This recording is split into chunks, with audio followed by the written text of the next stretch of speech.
What's up, Young Kings? Time for your morning motivation, the MLK edition. Happy birthday, Martin Luther King. Had the day off to celebrate and remember that. So, a great man, had a great legacy, and we're going to talk about some of those things throughout this video. We're still under the Operation Restore the Lion King, the battle of self-discovery. And some of you may thought that I took a detour from that on my last video, but I would object to that. And let me give this prerequisites to all my videos. Like, my target audience is young kings, young melanated kings, to give you an insight into me, because I believe I'm a king. I am a king as well. So I am king. My purpose of these videos was to give you an insight of my journey along the way. It would have been so easy, as I said in some of my early videos, for me to just get on here and broadcast everything that went right in my life, everything that went well, and all the successes. And I could have done that. I mean, you see a lot of that on Facebook and Instagram, people living their best life, or you see it on other YouTube pages, and they're just telling you after they already got through something, what happened. But that wasn't the intent behind me doing this, because that gives you an element of deception. The reason I give you this impersonal insight, not only into my life, my mind, and how I'm processing information and everything that I'm going through, because 9 times out of 10, if I'm going through something, I know it's not just for me. You're going to experience something similar or the exact same thing at some different point in times of your life. So if I were to cut all that stuff out and just broadcast my success, when you ran into those issues or those conflicts, you would think it was just you that was experiencing that, and that, hey, something's wrong with the process because I watched this video or I seen this other person, they didn't experience that. And a lot of people are more into the microwave success. This is not going to be a microwave success. This is not going to be an overnight process. This is a marathon, as I keep indicating. And along this marathon, there's going to be obstacles and things, some detours that we have to take along the way. But the reality of it is, like, no one's perfect. And I'm not going to sit here and make it seem like my perspective is wholesome and all the time, because if you haven't noticed by my videos, not only am I a king, I'm the king of Pettyville. Like, there's very few people that can out petty me. And I need to work on that. But the reality of it is like, that's a reality in itself.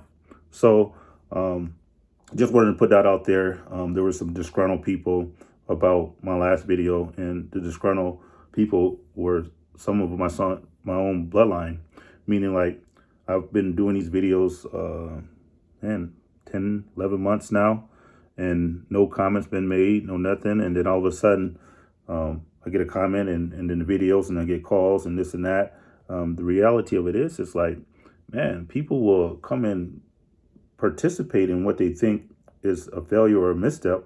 But when you out here striving and you're doing things, and they can't support you. There's a quote that's out there, and it says, it's like, it's a shame, like, when you die, you can find 6 men or 6 people to carry your coffin, to the funeral or to the grave site. They'll be willing to come up there and stand and carry you out there. But as long as you're living, it's hard to find 6 people that will come alongside you, hold you up, and, take you somewhere, or help you get somewhere. They wait till you die to give you your flowers, and they wait till you're dead to really show how much they appreciate you. And it's like, I was talking to my younger brother, I think it was yesterday or the day before. He called, we had some talks and about how wrong these individuals who saying these various different things were. But that's not the bulk of the call. And I made a statement to him. He's like, man, this looked like, because I had a function that I was like, man, you out there living your life, you looking like it's like it's New Year's again. And I says, you know what? Life is too short. I says, life is meant for the living. Life is for the living. I'm no longer going to wait for a holiday to be able to celebrate my life. Like, the fact that I woke up this morning means that God's not done with me yet, that I'm still a work in progress. And I will say this before we move on, because we're going to get into this MLK. I'm going to go bake a pound cake today, and we're going to get through this process. But The ironic thing about those who haven't watched the last video, if you like drama, I'll give you a little bit of this. The ironic thing about that, the comment that was made is like, hey, you're going to teach young kings like family ain't thicker, like blood ain't thicker than water. And the ironic thing about that is like the one they're siding with is not blood. Like I'm the blood relative. So I'm the one that's blood. Like that's my sister. That's not my ex's sister. That's my sister saying like my ex is always going to be one of her friends and one of this. And the reality of it is, I was talking to my brother. He was like, hey, that's foolishness because in 25 years they haven't been friends. So why would they wait till you split up to say that? So I'm the blood. And not to be shady, but it's like I told you, I'm the king of Pettyville. She's been divorced twice. So it's like me going to say, you know what, regardless of, you my sister, but I'm going to go rock with dude. That's my dude. And I'm not asking her to dislike my ex. I'm not saying that she has to do that. But don't go on social media marketing it like, hey, she's going to victory by leaving you. Don't do that. Now you're going a step too far. You can have your friendship, you can do that, but then you go a step too far when you start throwing darts on social media. And I'm going to probably come off their social media for a while. But anyways, I think this is a good transition because MLK Day, and you probably like, wow, what does this have to do with MLK? And, you going through this divorce and you going through that. And I'll tell you this, because history, if you're watching this page, you got to start thinking. And I'm not accusing you not of thinking. By the way, there's this book called The Art of Thinking.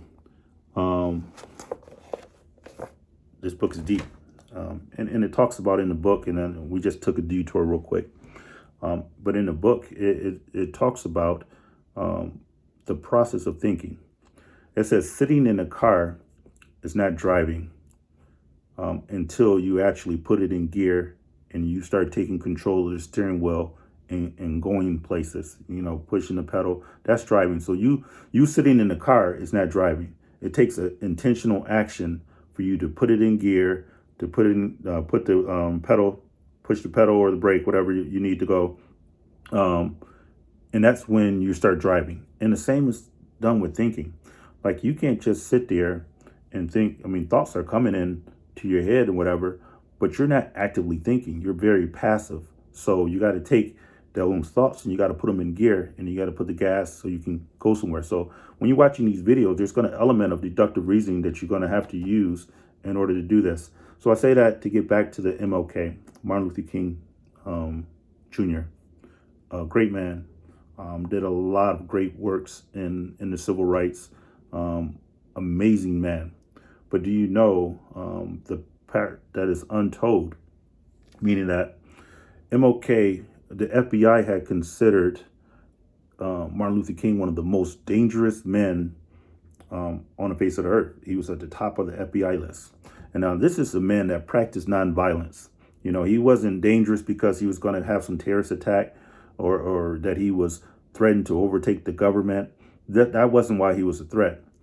He was a threat because his ability to gather people and get them going in a direction, in a mindset for a purpose or a cause. And he had that ability when he spoke just to command people. People just wanted to hear him, and not only hear him, but he was a great orator. The way he spoke and the way he carried himself was amazing. So when he grew in stature, he started off very intelligent man, got up to a PhD, was originally going to be like a little pastor of a church, and then he got this calling to go and do something great. And that's how he started to rise to notoriety. Not only that, but the FBI, as I mentioned, put him as the most dangerous man. And so when they put him as the most dangerous man, they started watching him a little closer to figure out how they can tear him down and to bring him down from his place of prominence. So they started to do car surveillance on him. They started to watch every event because he traveled a lot, went to various different events. They start to wiretap not only his phone, but then the hotels. They would go in, figure out which room he was going to be staying in. And they used to go wiretap his hotel rooms. And I'm take a side break here. But in all that, they had to have somebody on the inside to do it, meaning like you can't just get into his hotel room. There's people that were around Martin Luther King that was uh, people that were in on this assassination as well. Go do your research and you'll see whether it be Ralph Abernathy or some of the other ones that were around him. There were some people that in Martin Luther King mind he thought were riding with him, but in reality they were just along for the ride to see where they can get away from it. So what they can take from it.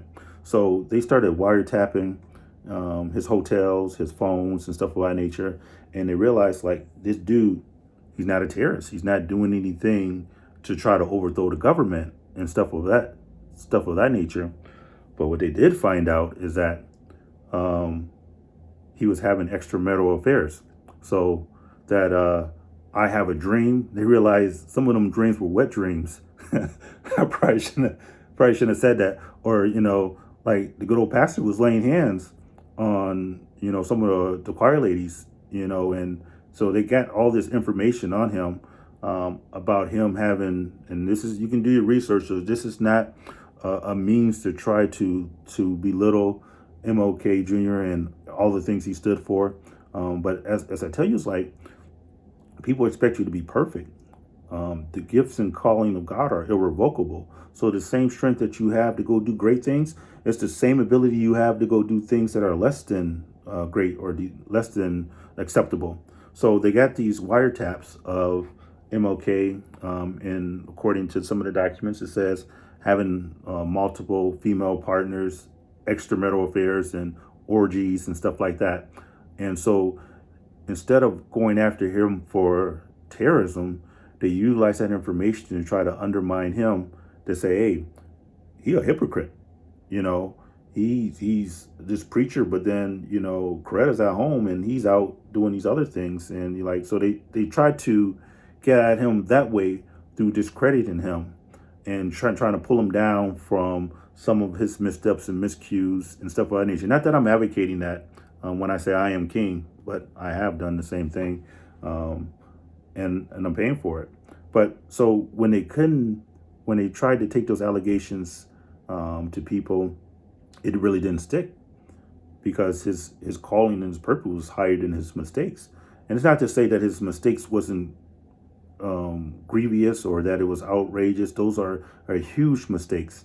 And this is a time in the 60s where there wasn't on social media. People weren't posting it on Facebook and Instagram and stuff of that nature. He had the FBI after him, pulling him down. So I started to think about like this MLK Day. They celebrate that. So if they couldn't smear him through that way, which they tried and it didn't really stick, it didn't really carry weight because he was still growing. He was still a great orator. His skills were still there, and he was still able to mobilize people for a cause under the civil rights movement. So after that failed, they have to increase the stakes. And that came up with the assassination. So you're going to hear a lot about MLK today, or you probably heard some about leading up to it. But the reality of it is, this was a nonviolent man that they took out in a violent way. And I say that to get to this point, it's like, watch out for the FBI. And your FBI may be different. I'm not talking about the Federal Bureau of Investigators, not that. Your FBI may be different. It could be family, backbiters, and instigators. Someone they looking around for things that they think is going to be kinks in your armor to try to pull you down, or to try to take you away from your purpose and your mission and where you're supposed to go. So on this thing, and we're still on track to self-discovery, you're going to realize like the people who benefit the most from you probably will respect you the least, because they see you as you coming up and they see some of your mistakes and stuff of this nature, and they're just waiting for opportunity to voice those things. So this self-discovery sometimes is going to lead you to be by yourself, and you got to be okay with that. So if I were to cut that part of my journey out of these videos, when you got to that point where you needed to make a decisions to back up from some people, you would have thought like your process was different than mine, or that your situation was more unique, that I grew up in the ideal situations and stuff of that nature, and that's why it worked out. So that's why I don't just get on these things to show you my good side, but there's other things like this self-discovery. This is a war going on, and there will be casualties. And what I'm saying, like, it's a casualty where I'm never going to talk to my sister again. My love is not diminished for my sister. Nevertheless, it's not. It's not there. I mean, it's not that it's diminished in any way. I don't love her any less. But at the same time, during this season where this war is, like, I'm restricting access. Like, there's some things, like some places you go in where the security clearance is higher, that you can, like, in the public, you can walk in and out.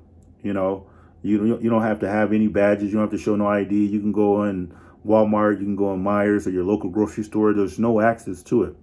But then when you increase security, if you go into a concert, pre-COVID or something like that, there's some screening criteria that you gotta screen to get when you gotta go beyond the gate. Sometimes there's fees associated with it, and when those fees comes, they check your ID and stuff of that nature. So understand, like, some areas of your life where it may be public, but then when you go through the self-discovery, and as we talked about on the last video, on the last few videos, when you talk about boundaries, sometimes you got to have a boundary up, not only for the security of the event itself, but the people that's within the event. So, and the people within this event is me. So during this season, like, yes, I need to make sure that I'm staying on task and on purpose for that. So there was a comment made about not being many views in the pound cake. I'm making a pound cake. So if you get a chance, go listen to Drake's Pound Cake. Jay-Z had a line in there. He was saying, someone says there's not many of us. And then he says, less is more. There's plenty of us. So it's not about the numbers. I've never been in this for the numbers game. Like, a lot of these videos are designed for people that's going to be here after I'm dead and gone. Like, so people can walk through that process. So if it's only one or two of you, then you're getting something out of it, then that's mission accomplished. So never go in something because of the quantity. Look at the quality. Quality over quantity. Like, if you got a lot of something, like, man, you can have a lot of pennies and you won't be rich. I mean, that's a lot of money, but it doesn't make you rich. So you got to make sure that the value and the quality of the things you have is within there. So with that being said, coming up on 17 minutes on the introduction, we're going to get into some more questions on this, because there's a few battles that we're going to continue on for the 2 or 3 of you who's watching. We're going to go into, as next month comes on, Black History Month, the battle of being a black man. We're going to do that, and we're going to talk about that. And another battle is, it's going to be the battle of the mind. So there's some things that we're going to get into this. So this part of self-discovery, I know last time I left off on one questions, and we're going to get into the next question. Question 2 is like, what is my purpose in life? So when you start that self-discovery, like, not only who are you, but why are you here? Like, why were you placed here? And that's going to take some deep down searching. And for me, like, I have a passion for mentoring, developing young men. I've always done that. I've always had ability to try to reach back to young men. Now, my reaching back doesn't mean that I'm always successful. And I'm learning, like, in my personality, it's like, sometimes you can't want something for someone more than they want it from themselves, because that leaves you at a deficit of your feelings and what you think you're able to impact. So my job is to lead the horse to the water. I can't force the horse to drink. So, like, in these videos, I'm just giving you the information. What you do with that information is going to be totally up to you. So what is your purpose in life? And this is going to be difficult, not what other people think you should be or want you to be, because you realize that once you establish that purpose, I mean, 2 things are happening in this universe. It's going to test how true you are to that purpose. Meaning, like, obstacles that come against that purpose is going to come at you to see if you really want it. It will create a burden. I mean, a desire for you to be greater than what you are, and it's going to, like, if your passion should be something huge and something that's significant. And a lot of us, we confuse our passion with success, and sometimes you don't always have those two in common. Now, if you're true to yourself, then you can align your life so that does happen. But start finding out What is your purpose in life? What are you here for? Like, and once you do that, you realize like a lot of people, when they come against you, they're immediately going to start throwing that at you. As I mentioned in the last video, like um, when I was accused of giving my nephew some alcohol, the first thing that came out of my mouth before they even asked me a question, hey, you call yourself teaching young kings? Like, man, that's kind of like an assault on my purpose and what I'm here doing. And then even in the comment, it was like, hey, you are here teaching young kings, like you ain't, blood ain't thicker than water. And but the thing, like, so they threw that young king out there. When they throw that out, you got to be looking at that. Why would they say that? You know, it's just kind of because it's kind of attached to my purpose. And you realize like sometimes people, they won't. I'm trying to make sure I word this two ways. That is be their first target of opportunity, is to make an indictment against you on something that they think is going to hurt you. And what's going to hurt you is not being on your purpose. So stay on purpose. And then the third question is, what is my personality type? And we went over mine is ENTJ. So find out, there's different Myers-Briggs tests, but you got to know like your personality. And that's why with me, I understand who I am, and I'm growing in my understanding of it more. But I got to be careful, because that knowledge, me being like how I am, it doesn't make it right in all situations. Me being petty like that sometimes, because I can be misconstrued as the big bully. Like, no, people will poke me, and then when I, respond back, then it's like, oh, why did you say that? You shouldn't have said this. You shouldn't have done that. No, y'all shouldn't have been poking a bear. But the reality of it is like, and as a black man, I realized like in life, we've been conditioned to just accept it. Like, that is one of the most disrespected places to be, is the office of a black man. It's like, because if you're too strong, and if you're too articulate, and you're able to communicate a thought from conception to completion, you're looked at as arrogant, and then if you're too low, and, you're not able to really carry out your tasks and your purpose, then you're looked at as a no good for nothing. So they don't want you too high, they don't want you too low, they want you to just be average. And I'm telling you, average is the enemy of great. I'm not looking out here to be average. So you got to have a desire to be greater than average, and you got to understand who you are and your personality. Don't let people define that. Just try to make sure that that's not handicapping you either. Number 4, when you're trying to do the self-discovery, did I make time for myself this week? Did you take time to really be you? Or were you too busy just doing things, maybe going to work, maybe participating in a relationship?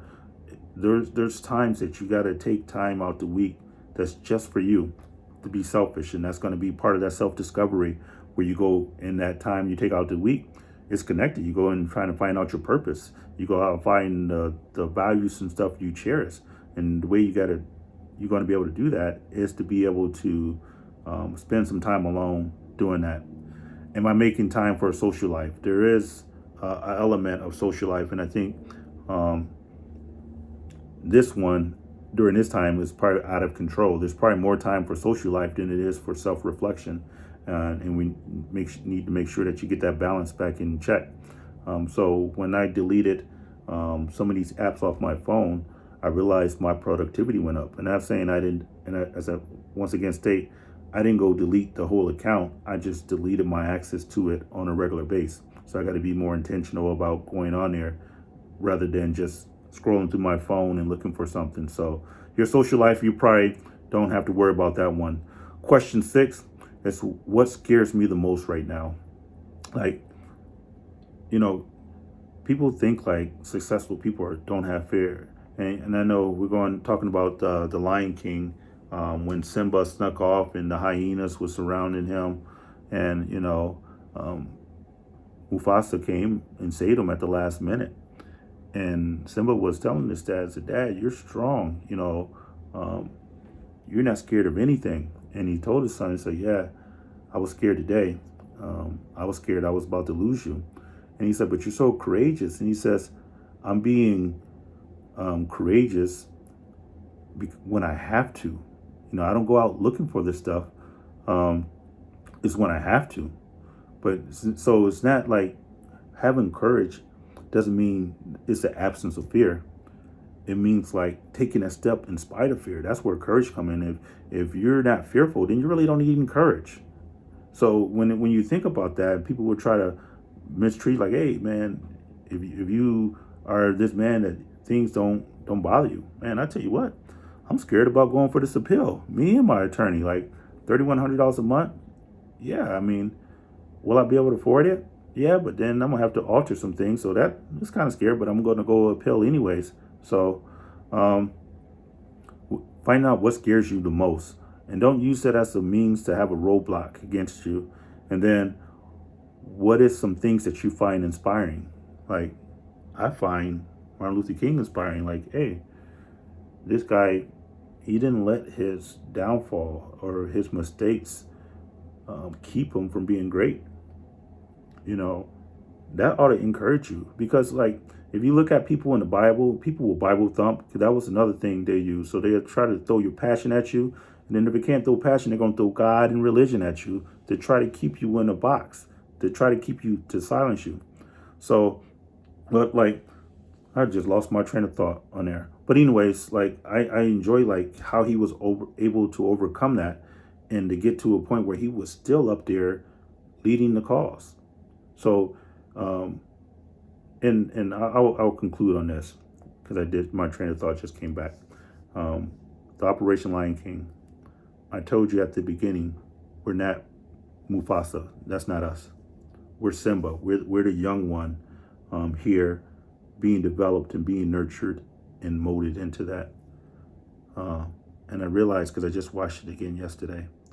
Um, Mufasa is Yahweh, or Yeshua is Jesus, as you would say. He's the one that went and died trying to save us.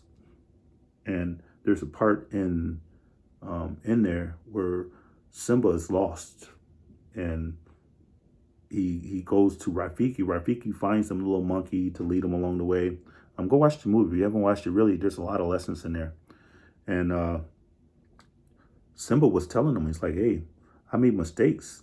My past, like, is there. And Rafiki was like, hey, yes, the past do hurt, but you got to learn from it. And he took that thing, he took his rod and he hit him in the head with his rod. And Simba was like, oh, that hurt. And he says, yes, the past does hurt, but you got to learn from it. You got to grow from it. And he says, those things that happen, you can't change them. And they do hurt when you reflect on them, but you learn from them. So then he went to swing and hit him again, and Simba ducked. He said, see, you got to be able to move and be able to dodge out of that. So there's a lot going on. As I told you, I was making a pound cake. I'm going to show y'all the ingredients, because reality of it is, it's like, man, you got to, let me show y'all some I Am King. Let me show you, because y'all probably seen it in the background, but haven't seen it up close. Masa Musa, one of the richest men that ever lived. I had this art painted. He was a rich king in Mali. Um, and it was a picture that I had painted when I was in Africa. But the reality of it is, I say, hey, not only do I want to celebrate Mansa Musa as a king, but I said, I want you to make his face so it kind of looks like me. So that's me up there, kind of me. I am king. Kind of like I look at that, it's like, hey, there's a king inside me too, just like there's a king inside you. And we're going to go through this process, and you won't be perfect. And a lot of people won't agree with everything. So giving you an insight into some of the things, because you might be wondering, why am I coming and show you the pound cake thing? Is because, like, this thing we're building here, there's a lot of ingredients that not a lot of ingredients, but if you take them individually, um, they might not taste as good as they do collectively. So if you take one of my videos individually and it turns you off, where you want to unsubscribe and whatever, that's your choice. That's your choice. You just might not get the end result when we make the pound cake, when we actually benefit and grow from this. So in this, got to make a few things. Turn this camera around. That's why I kind of like Android better, because it lets me flip my camera around. But anyways, so I'm gonna be like, so you got the sugar, got the flour, You know, y'all young kings, y'all might not know about that, but I asked your mom about that KitchenAid. I had to go grab one of those because I'd be like to do that. And some eggs, got the butter and stuff. So eventually, all these ingredients is going to be mixed together. And the reality of it is like, if I were to just to come taste the flour, it's not going to taste right. If I was to get the sugar, you might like sugar or whatever. It won't do the same thing. If I were just to get a raw egg and some vanilla extract, some cream cheese, and the butter, and put it all in there, if I eat those individually, they're not going to give me the same thing as when I do in a pound cake. So, and that's the same with your life. Don't let people take one ingredient and then try to make an indictment against your finished product, because you are king. You will make mistakes. You will grow. We will get better. But reality of it is, you're still a king. And don't let anybody tell you anything different. Be well, young kings.